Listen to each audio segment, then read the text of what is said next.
Oui, oui et oui, on ne cessera de vous le dire, mais on le dira jamais assez je pense. Le son, que vous le vouliez ou non, ce sera 50% de votre vidéo. Vous ne me croyez pas, on va tout simplement faire le test. Là, je filme actuellement avec un très bon boîtier. Je filme avec le Lumix G80, avec un objectif qui vaut aux alentours de 200 euros. C'est un 25 mm, ça vaut super cher. Mais par contre, le son est catastrophique. Je suis assez éloigné de la caméra et on entend tous les bruits aux alentours et ça fait vraiment un rendu dégueulasse. Maintenant, on va faire l'inverse. Et voilà, maintenant on se retrouve avec un téléphone vraiment très bas de gamme, il m'a coûté environ une centaine d'euros. En tout cas, on peut dire que la qualité vidéo est passable. Et cette fois-ci, on enregistre avec un assez bon micro qui est un micro de studio. Et là, on sent tout de suite la différence. Quand je parle, c'est beaucoup plus expressif, on n'entend pas les bruits aux alentours et c'est beaucoup mieux. Voilà, est-ce que je vous ai convaincu? Normalement, je vous ai convaincu, ça doit être normal. Bonjour à tous et à tous amis, c'est Zefix, j'espère que vous allez bien. Aujourd'hui, on se trouve pour le deuxième épisode de la série de... Toujours pas trouvé de nom. Ok, c'est bon, les gars, j'ai trouvé une idée. Maintenant, on va appeler la série YCB, qui veut dire en anglais YouTube Creative Board, qui veut donc dire en français Conseil de création YouTube. En vrai, en français, ça ne veut un peu rien dire, mais bon, c'est stylé. Bref, comme d'hab, la vidéo va se diviser en 3 parties. Premièrement, on va parler du matériel, quel micro choisir et quels accessoires choisir. Deuxièmement, du tournage, comment installer votre micro et faire les tests son, et aussi penser à l'insonorisation de la pièce, on en parlera. Puis pour finir, on va parler de la post-prod, synchroniser sa vidéo et retoucher un peu le son. Ouais, je sais pas si vous avez remarqué, j'ai décidé de me mettre debout aujourd'hui. J'étais un peu... j'avais envie de faire du sport, parce que youtubeur, c'est un métier.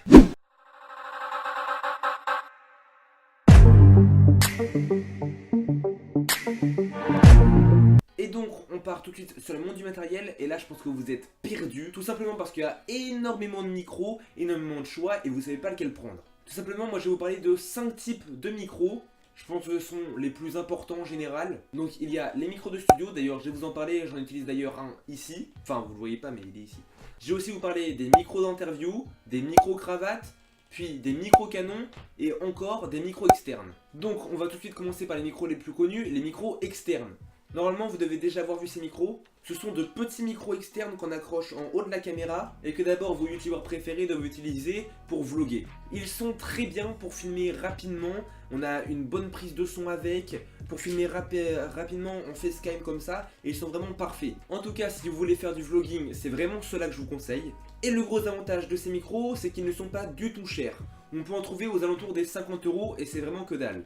Donc moi je vais vous en citer 3. Donc ce sont les plus connus du marché de YouTube. Donc évidemment on va beaucoup parler de Rode dans cette vidéo. Vous imaginez bien, ce sont eux qui modèrent tout le marché des micros quasi. Donc pour 59 euros vous allez pouvoir vous en tirer avec le Rode VideoMic Go, qui est un super bon micro. En plus il est fourni avec une bonnette anti-vent, ce qui est super sympa. Comme ça vous permet quand même de prendre votre son et de vlogger même quand il y a du vent. Puis si vous voulez un peu augmenter en gamme, eh bien vous avez le Rode VideoMic Pro ou son égal c'est Shure, le VP83. Ce sont deux micros excellents qui vont tourner autour des 200 euros. Oui, là en effet on hausse un petit peu le budget, mais là on aura vraiment un meilleur son. Je vous invite d'ailleurs à aller voir des tests sur YouTube. On aura aussi les micros de studio beaucoup utilisés en voix off ou non. Par exemple j'utilise actuellement un microphone de studio. Donc de ce genre de micro, je vais vous en citer 4 qui sont vraiment super. Il y a le Huggelton UM30 ou son égal, le Bird UM1 qu'on va trouver exactement au même prix. Je n'ai beaucoup parlé du Bird UM1, j'ai d'ailleurs fait des comparaisons entre le Bird UM1 et le Blue Yeti. Bref, c'est un très bon micro, rapport qualité-prix. Après, pour 120 euros, vous allez pouvoir trouver le Blue Yeti, qui est un excellent micro utilisé par énormément de youtubeurs. Puis pour finir, tout en haut de la gamme, vous avez le Shure M7B, qui est le meilleur micro pour moi. C'est le genre de micro qu'on voit dans les radios assez connus. La bête vaut 400 euros et c'est vraiment super cher. Mais là, vous vous retrouvez avec une qualité vraiment magnifique en termes de son. Mais bon, je pense que tout ça, vous en avez réellement pas besoin. Restez sur une gamme entre 60 et 120 euros. Ça vous suffira largement. Alors, petit problème avec ces micros, c'est qu'ils ont souvent une prise XLR. Ce n'est pas le cas du Bird M1, mais certains micros ont une prise XLR. Donc je vous conseille tout simplement d'acheter un câble XLR vers USB. Ça va pas vous coûter grand chose et ça va vraiment vous être super utile pour enregistrer votre vidéo. Comme ça vous allez pouvoir brancher votre micro sur votre ordinateur sans aucun problème et sans avoir besoin d'acheter d'audiobox. Après on aura aussi des micro-cravates. Ça ce sont vraiment de super micros. Je vous conseille vraiment quand vous vloguez, quand vous avez des caméras cachées ou quand vous avez des reportages. Ils sont vraiment super petits à transporter.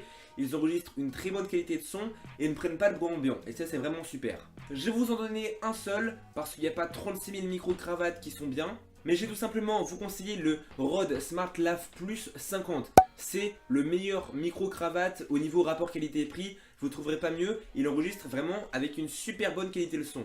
On a aussi les micros Canon qui sont beaucoup utilisés en court-métrage. Personnellement, j'en ai utilisé en court-métrage, c'est vraiment génial. Ce sont les micros que vous utilisez avec ce genre de perche, que vous perchez comme ça, et c'est vraiment génial. Ils vont vraiment enregistrer principalement la voix, puis après les bruits ambiants. Ils sont vraiment géniaux, par contre il faut avoir de bonne qualité pour les mixer. Mais bien sûr vous pouvez les utiliser en tant que débutant, ça vous coûtera un peu plus cher qu'un micro normal, mais c'est vraiment super. Donc pour moi, il y a deux micros que j'adore dans les micros Canon, le Rode NTG2 et le Rode NTG4. C'est juste une question de budget, le NTG2 et le NTG4.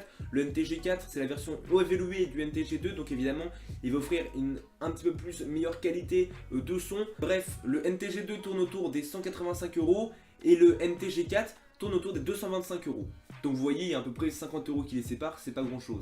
Et après vous avez les microphones d'interview qui sont super quand vous faisiez des interviews et que vous avez beaucoup de monde autour de vous, et ils sont vraiment super. Moi je vais pas vous en conseiller des micros d'interview parce que tout simplement j'en utilise pas ou très peu. J'en ai déjà utilisé une seule fois, donc je ne peux pas me permettre de vous en conseiller. Je conseille d'aller regarder des vidéos, hop, dans la fiche juste ici, qui vont vous conseiller. Par exemple, je vais vous mettre une vidéo de Notech ici qui parle d'un micro qui est vraiment super. Et je pense que Notech a beaucoup plus d'expérience que moi dans l'art du son. Donc pour finir avec le matos, je vais vous conseiller soit des filtres anti-pop pour les micros d'enregistrement studio, ou des bonnettes anti-vent pour les micros externes, les micros Canon, etc. Bon, je peux pas vous montrer mon filtre anti-pop parce qu'il est actuellement sur mon micro, donc je vais pas vous le montrer. Et sachez vraiment que ça sert à couper le vent. Par exemple, quand vous avez beaucoup de vent, ça vous évite d'avoir énormément de bruit de vent. Donc pareil, ça vous coûtera une dizaine d'euros et ça vous sauvera parfois vraiment la vie. Et pour finir, je vais vous conseiller des perches à micro. Elles sont vraiment super, vous comptez une cinquantaine d'euros. C'est dans la description, c'est des Rode. N'hésitez pas vraiment, à sur une cinquantaine d'euros, vous n'allez pas trouver un meilleur rapport qualité-prix. Donc voilà, on a maintenant parlé du matériel, on va maintenant parler du tournage très rapidement. Donc pour le tournage, ça va être très simple. Il vous faut d'abord une pièce bien insonorisée. Si elle ne l'est pas, n'hésitez pas à acheter des mousses acoustiques, je vous en mets dans la description. N'achetez pas du premier prix parce que par exemple les mousses Amazon sont vraiment dégueulasses. Certes ça va vous coûter un petit peu cher, mais si vous voulez une bonne insonorisation, c'est la seule chose qui peut marcher. Puis je vous donne un deuxième conseil, ce sera juste de faire des tests son. Avant de commencer votre vidéo, n'hésitez pas à faire des tests son. Et puis troisième petit conseil, c'est le dernier promis, je vous conseille simplement que quand vous êtes en court métrage, de brancher... Putain! Je vous conseille tout simplement d'investir dans un micro à brancher sur votre appareil photo quand vous faisiez par exemple un court métrage. Comme ça, ça va être super pour pouvoir écouter votre son, s'il est bon ou pas. Bref, je pense qu'on a à peu près tout dit sur le tournage. On va maintenant passer à la post-prod. Donc moi j'ai utilisé un logiciel vraiment que vous devez connaître si vous avez regardé le dernier épisode. Il se nomme Filmora, oui, encore une fois on l'utilise. Il est super pour retoucher l'audio. Il y a des gens qui utilisent Audacity. Moi personnellement Audacity bloque sur mon ordinateur, donc j'étais obligé d'utiliser Filmora. Puis après vous pouvez toujours utiliser votre licence Adobe qu'ils offrent pour l'audio si vous avez une licence Adobe. Personnellement j'ai utilisé Filmora dans cette vidéo. C'est un super logiciel, n'hésitez pas, et bien sûr aussi dans la description. On se retrouve tout de suite en post-prod. C'est parti. Et boum, nous revoilà du coup en post-prod. Oui, il y a beaucoup de choses qui ont changé parce que je tourne cette scène une semaine après le tournage que j'ai effectué avant. Donc évidemment, il y a beaucoup de choses qui ont changé. J'ai fait les décos Noël, etc. Je vous spoil un peu parce que dans la prochaine vidéo, je vais vous expliquer tout ça. Mais bref, du coup, on se retrouve en post-prod. Là, on est sur le bureau de mon ordinateur. Du coup, on va tout de suite aller sur Filmora. J'ai déjà un peu préparé le projet, j'ai retouché la vidéo, donc là-dessus, il n'y a aucun problème. Donc voilà. J'ai remis les bandes noires, donc ici vous avez la vidéo retouchée, donc ça limite qu'elle soit retouchée ou pas, on s'en fout clairement. On a les bandes noires qui sont en bas et à gauche, on s'en fout aussi, et on a ce qui nous intéresse, notre son. Donc voilà, ici qu'est-ce que vous pouvez observer? Vous pouvez observer des petites ondes qui remontent, qui descendent, qui remontent, qui descendent. Qu'est-ce que ça veut dire? Ces petites ondes, elles veulent tout simplement dire que quand elles montent, s'il y a plus de son, et plus elles descendent, moins il y a de son. Donc par exemple, vous pouvez voir que ici, il n'y a pas du tout de son. Ici, il n'y a pas du tout de son. Ici, il n'y a pas du tout de son. Ici, il n'y en a aucun, etc. Il y a un petit problème sur Filmora, c'est qu'on voit très mal les bandes noires. Par exemple, ici, on peut assez mal les lire, les bandes noires. Donc il y a des meilleurs logiciels, on voit très bien mieux les bandes noires que sur Filmora. Donc je vous mets quelques exemples à l'écran, ce qui passe beaucoup mieux. Donc là, ce qu'on va essayer de faire, c'est tout d'abord synchroniser le son. Donc on va d'abord écouter la vidéo au début, Donc hop, on va l'écouter ici. On va voir. Là vous pouvez remarquer un truc, c'est que je fais pas de clap de début. En fait, je sais même pas si j'ai dit qu'il fallait faire des claps au début. Donc si je l'ai pas dit, en effet, il faut faire des claps au début ou faire comme ça au début, comme ça vous permet de synchroniser votre son et votre vidéo, car sur votre son de vidéo et sur votre son de micro, ça va vous afficher une grande bande qui va monter comme ça, et parce que ça va faire beaucoup de bruit quand vous allez faire un clap. Donc c'est pour ça, si vous vous demandez pourquoi au début des films au cinéma ça fait un clap, c'est juste pour synchroniser le son. Donc on va écouter. Oui, et oui, que vous le vouliez ou non, le son c'est 50%. Voilà, donc là vous pouvez voir que le son et la vidéo est décalé. Donc voilà, une fois que vous avez bien zoomé de la façon que vous voulez, vous pouvez voir que c'est ici qu'on commence à parler. Ça se voit sur notre bouche, hein, je sais pas si vous voyez. Et ça se voit aussi ici que c'est là qu'on commence à parler. Oui. Voilà, donc c'est vraiment là qu'on commence à dire oui. Et c'est ici qu'on commence à dire notre oui sur la bande audio. Donc on va essayer tout simplement de synchroniser ici. Hop. Parce que voilà, c'est encore un truc non pratique sur Filmora. C'est que vous voyez, quand on prend notre truc pour les déplacer, ça devient noir. Donc on fait un peu au hasard. Sur le coup. Hop. Oui, et oui. Voilà, donc là vous voyez qu'on est déjà plus synchronisé. On a un écho, on a une sorte d'écho, donc on va essayer encore de le supprimer un petit peu.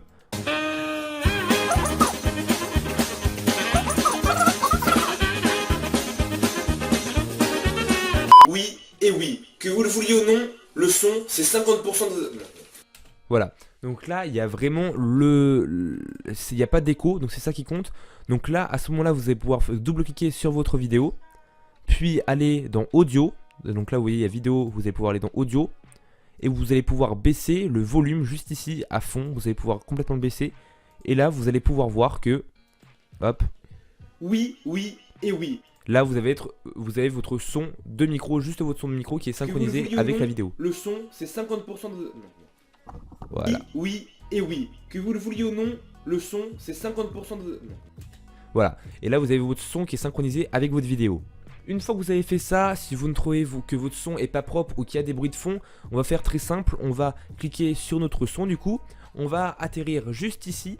Donc ce qu'on va faire, c'est que il y a pas mal de trucs. Donc de base, on va pas mal toucher à égalisateur. Donc notre égalisateur, c'est comme les effets que je vous ai montré dans l'épisode 1, c'est vraiment très simple. On a le défaut classique, danse, basse, étincelle, etc. Ce que j'aime bien mettre, c'est basse parce que ça supprime pas mal les bruits de fond et ça rend une voix un peu plus grave, vous allez pouvoir écouter. Oui, et oui, que vous le vouliez ou non, le son c'est 50% de... Voilà, et là je vais vous faire écouter en default pour vous donner un aperçu.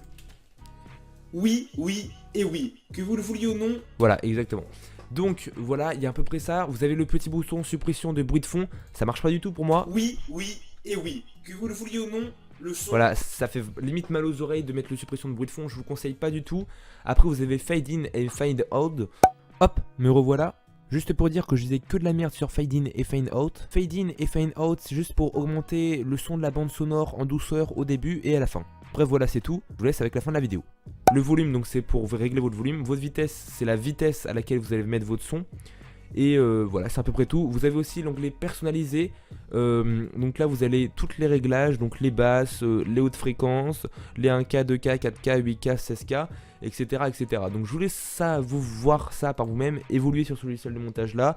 Il est vraiment bien, hein, clairement, on va pas se mentir. Vous l'avez déjà vu dans la première vidéo. Et voilà, il est vraiment super, hein.